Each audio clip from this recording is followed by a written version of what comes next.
Curiosamente, cuando uno está un poco lejos de la tierra natal, como diría Darío, se reafirma más la identidad.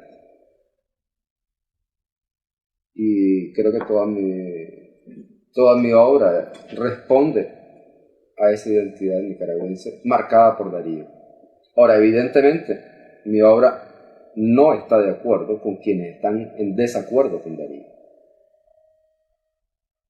Porque yo creo que a Nicaragua le podemos quitar todo, excepto una cosa: Darío. O sea, yo no podría imaginarme jamás a una Nicaragua sin Darío.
Mi formación clásica se marcó en la biblioteca de mi padre, que era muy parecida a la que tuvo Darío. Pues estaba una Biblia, estaba una Divina Comedia, estaba Las Mil y Una Noches, la poesía de Darío, y además tener enfrente una iglesia como la Catedral de León, que actualmente lo estoy colocando como centro en el cuadro sobre Darío. En el principio, por eso yo creo que Darío decía en El Retorno que para él León era como Roma o París. Y efectivamente, si ponemos esa catedral en el contexto de Roma o París, perfectamente podría caber. O sea, si rodeamos la Catedral de León con el contexto de Roma o París, podría ser perfectamente. Es perfectamente clásica. Una mole impresionante con todo lo... Y curiosamente, mi formación, mi primera etapa de pintura, evidentemente, era con los clásicos. La primera pintura que yo vi era en reproducciones, reproducciones de Leonardo, reproducciones de Durero, reproducciones de Holbein, porque había por lo menos 5 librerías estupendas en León durante mi niñez.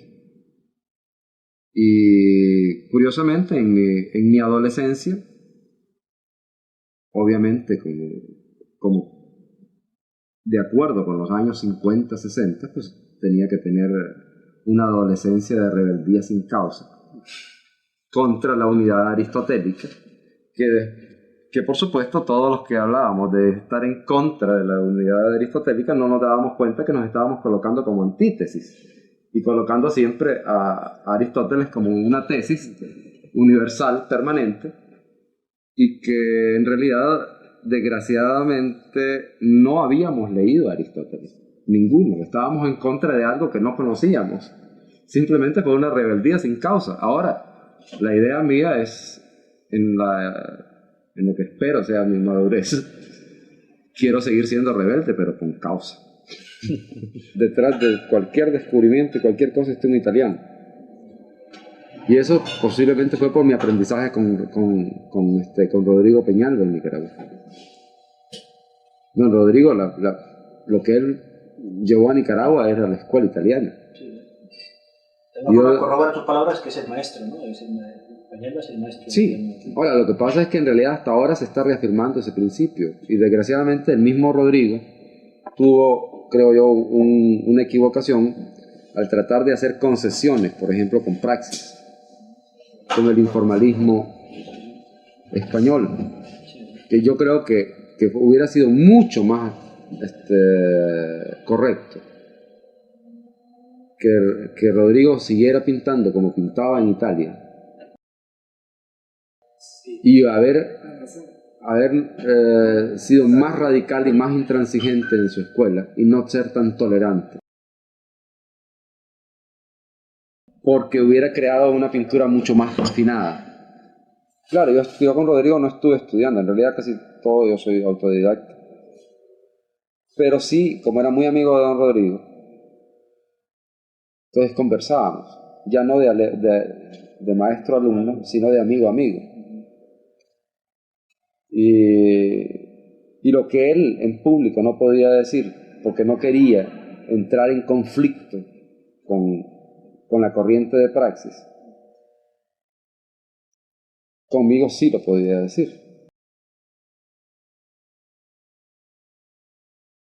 Porque prácticamente Praxis era la negación de Rodrigo. Rodrigo podría ser una continuación del principio clásico de Darío, pero gente como Coronel Urtecho o como la Praxis era la negación de Darío y de toda esa tradición clásica. Claro, tal vez si yo hubiera dicho esto que estoy diciendo ahorita en el momento en que estaba Rodrigo, lo mínimo que me podía pasar era que me crucificaran. Un sacrilegio. Porque era el momento de auge de la vanguardia y el momento de oposición a las instituciones, lo cual era muy bien visto y creo que puede seguir siendo muy bien visto. Pero ya ahora que ya está gastada todo eso, que ya se demostró que no se puede sostener ese tipo de arte más que en la oposición, pero nunca en el poder.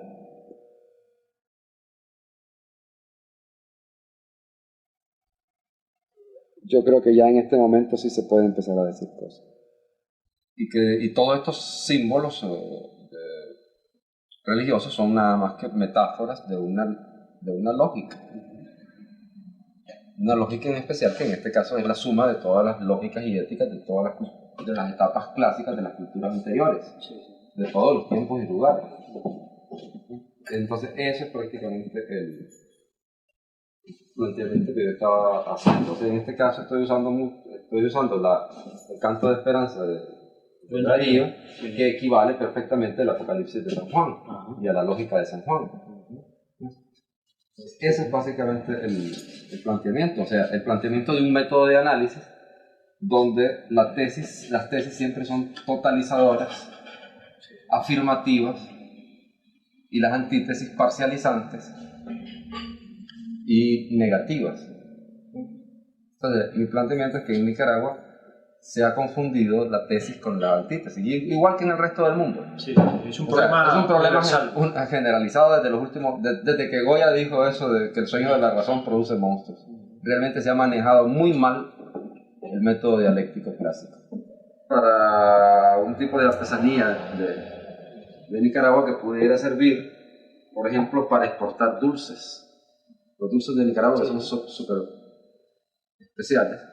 Meterlos ya dentro o sea, hacerlos de unas formas muy agradables y meterlos dentro de estas cajas, entonces resultaría un tipo de artesanía propia, un nuevo tipo de artesanía basado en gran parte en cuestiones de tipo colonial, americano, etc. Que creo que no se ha hecho antes. No. Por lo menos yo no lo he visto. Lo conozco. Así que puede incluso traer, o sea, darle trabajo muchísimo.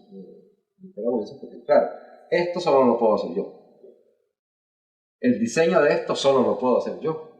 Pero la realización de esto... el trabajo en sí, claro. El elemento más importante creado en la cultura occidental como la última cultura regional posible, porque después del descubrimiento de la Tierra como una esfera ya es imposible ninguna cultura regional, es el descubrimiento más importante se da en el cuadro al óleo como ventana al espacio metafísico, al espacio físico y metafísico. Y entonces esa ventana requiere de un marco. ¿Ese marco que es aislante? Es el marco aislante que a la vez sirve de punto de enlace con la realidad, con el contexto, digamos, donde está colocado el cuadro.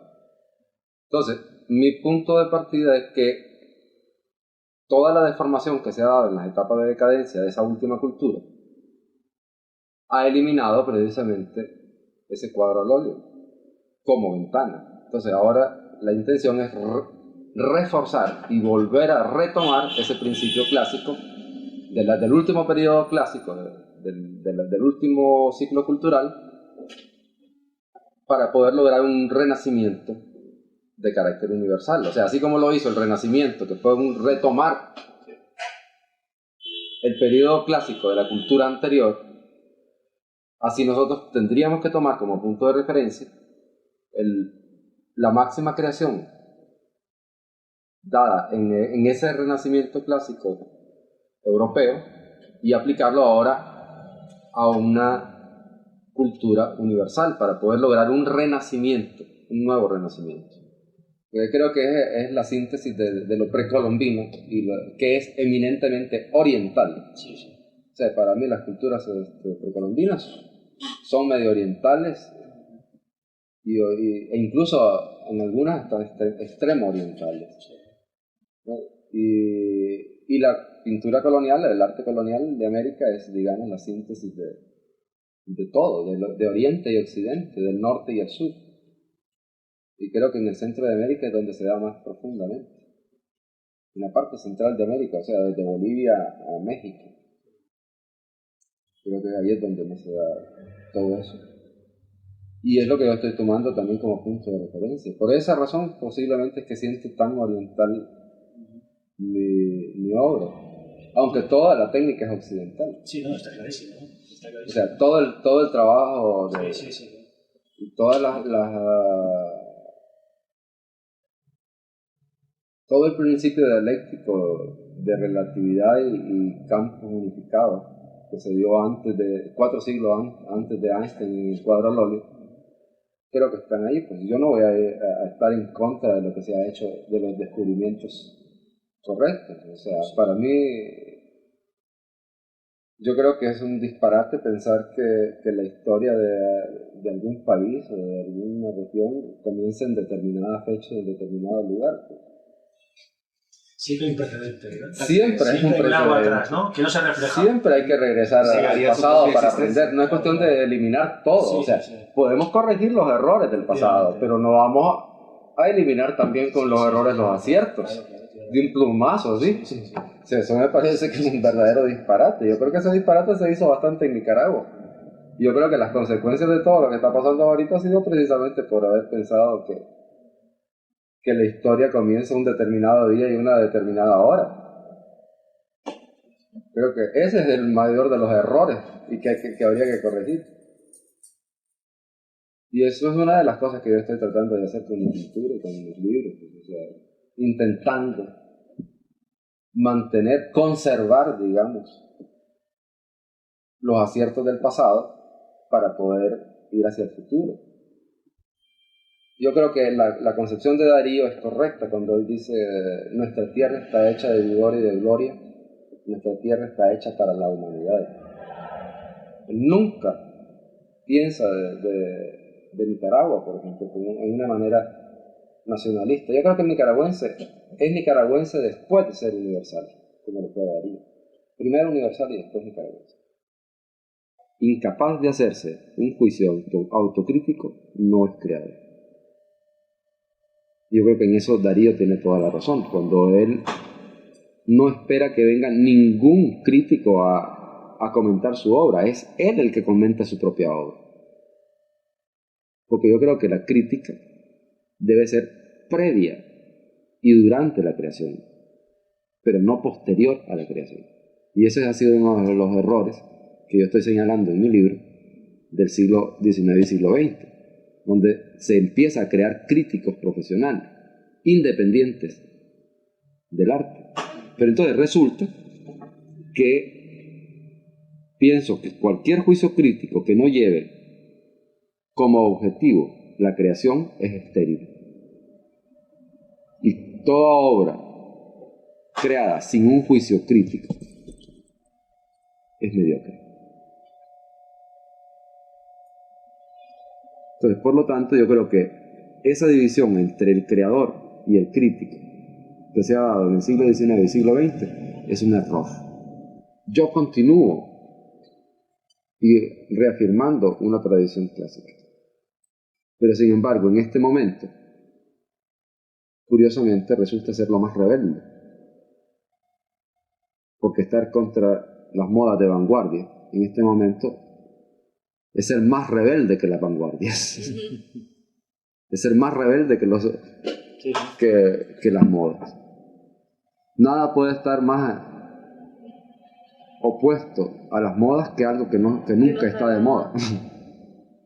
Porque no pretende ser moda. Entonces, curiosamente, en este momento yo me he vuelto, y aquí, por ejemplo, en Costa Rica el asunto es bien serio, porque aquí están con 30 años de retraso, y están pintando lo que nosotros pintamos en Nicaragua hace 30 años.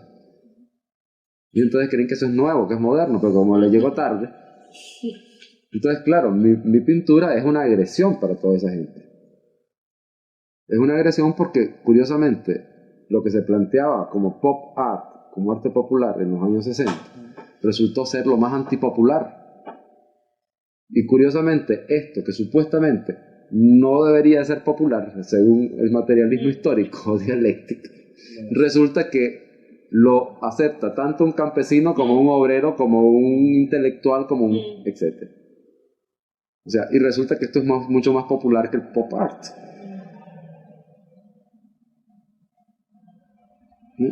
Entonces, evidentemente, en este momento yo me encuentro con una oposición muy fuerte de parte de esas vanguardias institucionalizadas,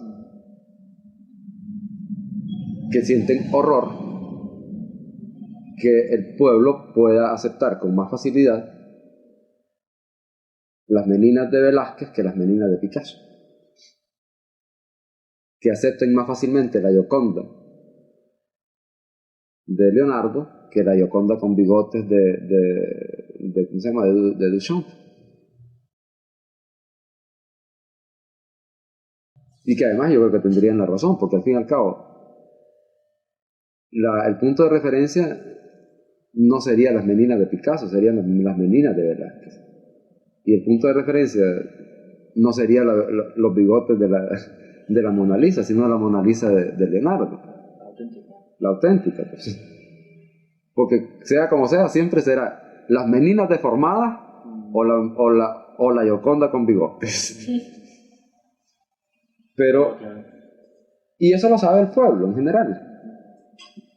Sabe que se ha ido, que es mucho más difícil formar que deformar. Es muy injusto que al final uno vea el cuadro y aunque crea que hay dificultades, pero lo ve que fue hecho con mucha facilidad.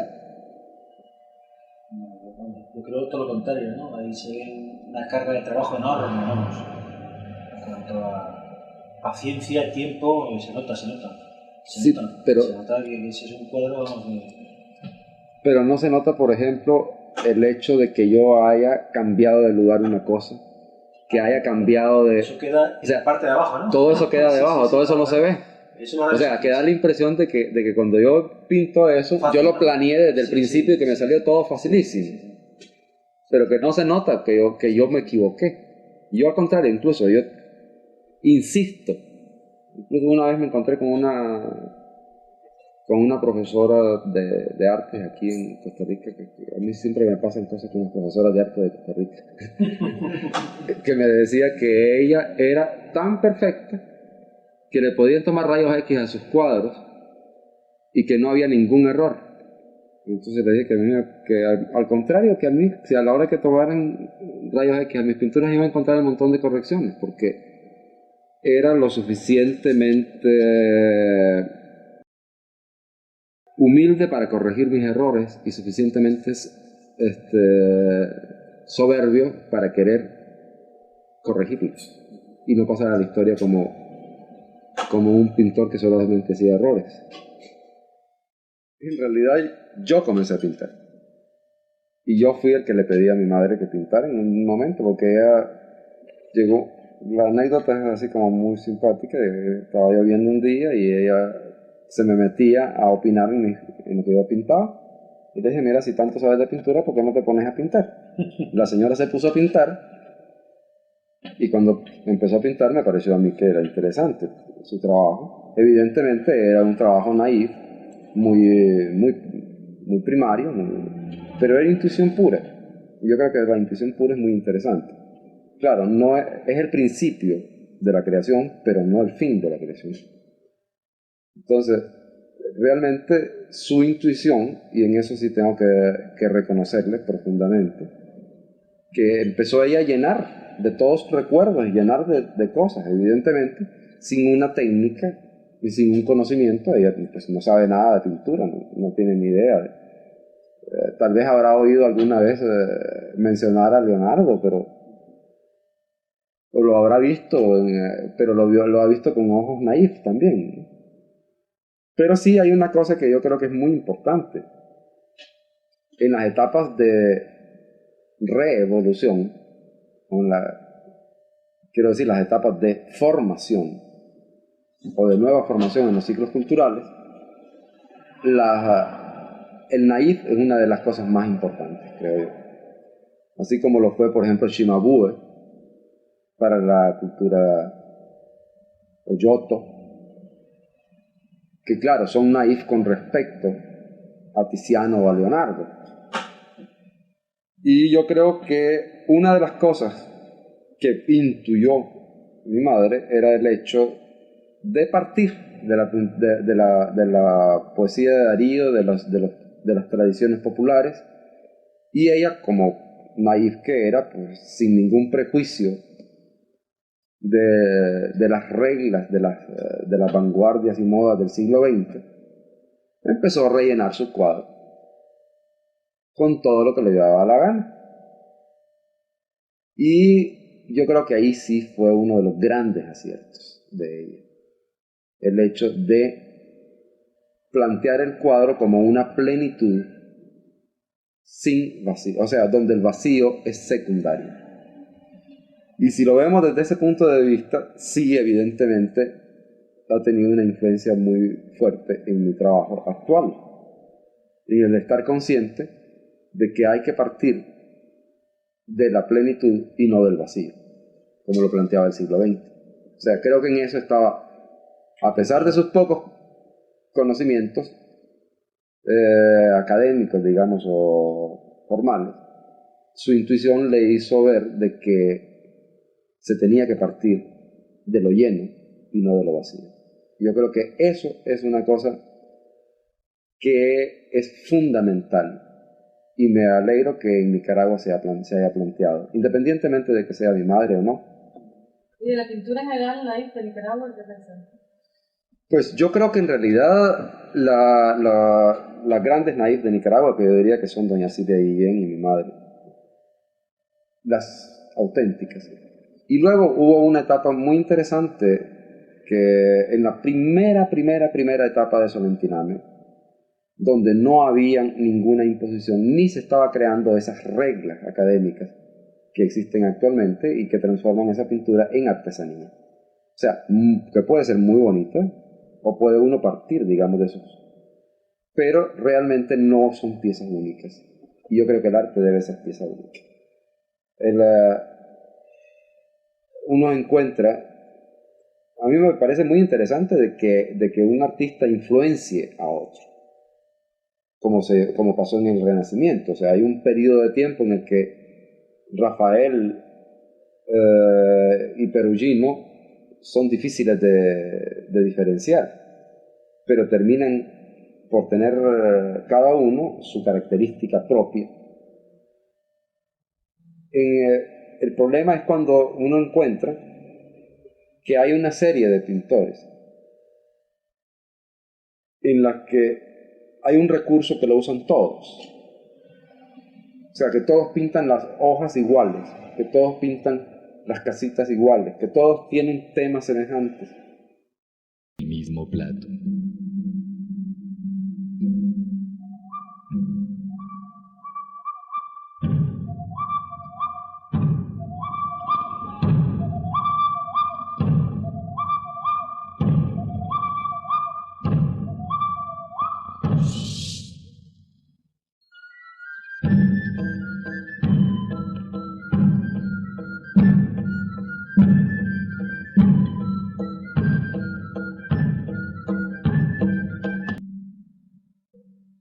Calderón siempre lo harán mejor los españoles.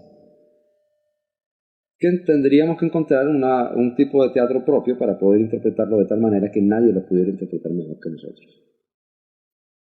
Y me encontré con que lo que teníamos era el huehuense, pero lo único que había. Pero era una cosa popular que andaba en las calles muy deformada. Pero un día tanto dije, no, aquí este es lo único que tenemos, voy a revisar a ver qué es lo que hay.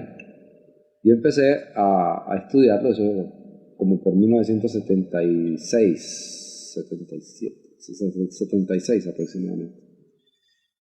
Y empecé a encontrarme que había una estructura muy interesante en el huehuense que no tenía mucho que ver con todo el teatro conocido y que había que hacer algo que permitía hacer una investigación. Lo primero que me encontré fue que la obra estaba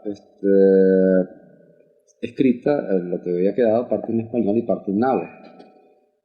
Y en ese momento fue que empecé yo a estudiar todas las culturas precolombinas por mi interés en hacer una traducción de la obra, ya que la versión que teníamos, todas las versiones que habían del huehuense y las que siguen existiendo actualmente, están todas basadas en una traducción que hizo un norteamericano, un antropólogo, que no sabía náhuatl, que era el yerno del embajador de los Estados Unidos y se había llevado el manuscrito para los Estados Unidos, y entonces él, no sé de dónde sacó, sinceramente, porque la traducción, después de estudiar náhuatl, te das cuenta de que el señor no tenía, pero sí, la menor idea de lo que era el idioma náhuatl, porque, o sea, las traducciones se las inventó. Libre, totalmente. No, eso ni siquiera fue traducción libre, fue invención. Entonces, claro, por supuesto, la obra no se entendía. No se entendía en absoluto. Entonces, era una cuestión simplemente de repeticiones y repeticiones que no tenían ningún sentido. Claro, desafortunadamente las partes que están en español ya no se pueden reconstruir en náhuatl, pero las partes náhuatl sí se pueden. Ahí es donde está la esencia de toda la obra. ¿Ves? Y el tema es interesantísimo. O sea, es tan interesante que es actual en cualquier parte del mundo. Y imagínate que en las traducciones que habían antes se planteaba una especie de baile muy sin ninguna importancia, digamos, la primera escena, en la cual estaba una relación entre el gobernador y el alguacil, en la que se saludaban simplemente, de hola, ¿cómo estás? O sea, Dios lo guarde, señor gobernador, etc. Pero a la hora de leerlo en náhuatl, lo que significa es investiguemos. Y se empieza a desarrollar un asunto en el cual el gobernador le pide al alguacil que investiguen todo un robo al Estado, que incluso Pablo Antonio quería que hiciera la obra ahora de nuevo, y le dije, mira, me matan. Porque con solo comenzar la obra estoy destruyendo la piñata. Así que me matan ahorita si la hago como yo sé que debe ser. Y las elecciones decían que era el Goense el que había votado. ¿No te interesa? Eso es un error. Aquí vino un reportero del New York Times y le dije que, claro, evidentemente hay un algo de eso, pero no está bien interpretado. Porque aquí lo han planteado que es como el tipo engañoso. Yo incluso una de las cosas que planteaba era que, así como Nicaragua, o el que le llaman Nicaragua, porque la R no existe y no era el nombre de Nicaragua, era un teotio, o sea, un dirigente cultural que era un huehue o un huehuencín. Huehuencín, la partícula tzin significa reverendo, o sea, es un reverencial. O sea, el viejo respetable. Pues. Huehuencé es todo lo contrario, es el viejo. El C es un despectivo, es viejo sin vergüenza. Entonces, en realidad, en Nicaragua se ha utilizado el huehuense como si fueran un modelo, cuando todos los personajes son antimodelos. El huehuense plantea todo lo que no se debe hacer, es como las obras de Aristófanes, como las comedias de Aristófanes que plantean todos los vicios. Ninguno de los personajes en el huehuense no tiene protagonistas, todos son antagonistas, todos se tratan de matar unos a otros. Es el modelo del continente americano, o el antimodelo del continente americano. Entonces yo estaba empezando a estudiar eso, hice un montaje, hice un experimento con unos campesinos en Niquinomo y entonces nos invitaron al Festival de las Naciones en Caracas. Y ya habíamos conseguido que nos invitaran a hacer una gira por Europa, pues ya habíamos tenido una excelente crítica. Nos habían hecho filmado para la televisión sueca, la de televisión de Hungría, la de la RAI. Estábamos invitados a un montón de festivales. Era como para pasarse 2 años en gira. Por todos lados, desde el Festival de Shiraz en Irán hasta el Kennedy Center y el Festival de Guanajuato en México. Y yo, como ya veía que las cosas andaban mal en Nicaragua, pues yo dije, bueno, pues muy bien me caería un par de añitos dándole vuelta al mundo mientras se arregla el asunto de Nicaragua. Y cuando volvamos, todas las cosas se van a arreglar. El primer lugar donde íbamos a salir era aquí a Costa Rica. Y yo me vine un sábado para arreglar las luces y todo eso. Publicidad, etc. Y los actores iban a venir el miércoles para hacer una presentación el jueves en Nicoya y el viernes aquí en San José. El martes, estando yo con la ministra de Cultura en ese momento, la Marina Bolio, me dice, mira Mesa, no va a poder haber presentación, se tomaron el Palacio Nacional en Nicaragua y ya está en la frontera cerrada. Entonces me quedé. Dije, ya no vuelvo a salir. Porque además de eso, yo no me había dado cuenta de una cosa.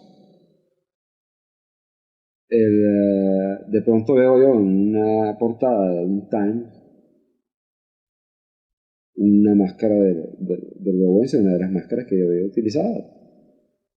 Y digo, tan famoso me estoy llegando a ser que está esto en la portada del Times. Y después me fui dando cuenta de una cosa, de que eso no se estaban refiriendo a la obra que yo había montado, sino que al levantamiento de Monimbó. Lo que pasaba es que yo no me había dado cuenta de una cosa, que a mí me habían hecho todas esas máscaras y todo el vestuario de la obra en Monimbó. Y la misma gente que me había hecho todo el vestuario de las máscaras y todo esto, eran los que estaban eran los líderes populares de Monimbó y que empezaron a utilizar las máscaras para evitar la identificación.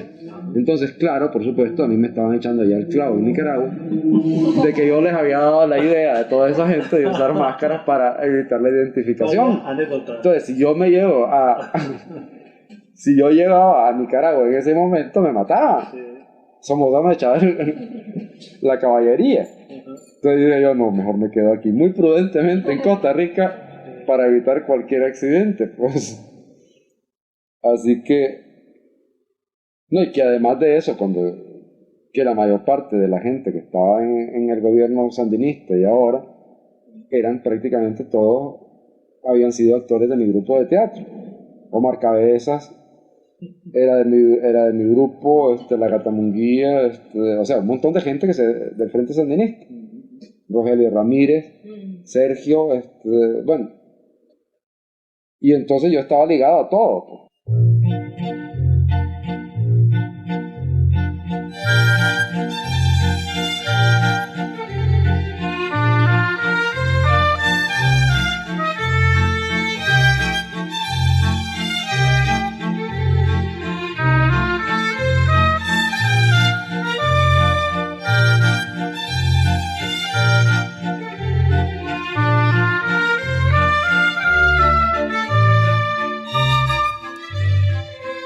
Si yo no viviera en esos palacios no podría pintarlos. Lo que pasa es que yo, ¿para qué quiero tenerlos afuera si los tengo adentro? Además, cada cosa que yo pinte, yo pinto todo lo que quiero. Si yo quiero tener una joya, la pinto, y es mía. Y no solamente es mía, sino que además, aunque venda el cuadro, aunque la venda, seguirá siendo mía. Y dentro de 300 años esa joya no será del poseedor del cuadro en ese momento, sino de Alberto Icaza. Serán las telas de Alberto Icaza, las figuras de Alberto Icaza, las joyas de Alberto Icaza. Aunque las vendas seguirán siendo mías. E incluso van a valer más que la original. Porque una tela pintada por Van Dyck vale más que la tela original. Una perla pintada por Van Eyck cuesta mucho más que una perla igual real.